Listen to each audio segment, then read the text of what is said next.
savolitinib is a specific and potent MET inhibitor, and we tested it in a randomized trial against standard of care sunitinib, specifically in advanced papillary renal cell cancer. So this non-clear cell RCC is the second most common histology after clear cell RCC, and it's really an unmet need, not a lot of research happening there. Interesting enough, there's a subset of papillary RCC, I would say 30–40%, that have MET pathway alteration. They have chromosome 7 trisomy, and that's where the MET gene reside on chromosome 7. They have MET mutation, whether germline or somatic, MET amplification, or the ligand for MET, HGF, could be amplified. So if you look at those patients, we did a phase 2 study originally with savolitinib.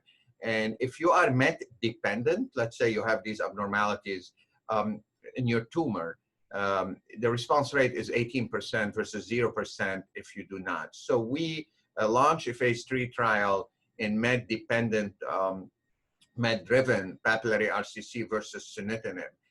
We aim to recruit 180 patients and randomize them.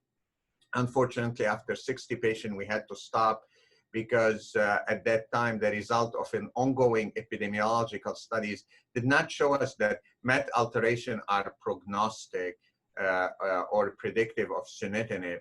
But nevertheless, we present the data on the first 60 patients, and we show that the hazard ratio for progression-free survival, the primary endpoint, was 0.71, favoring savolitinib.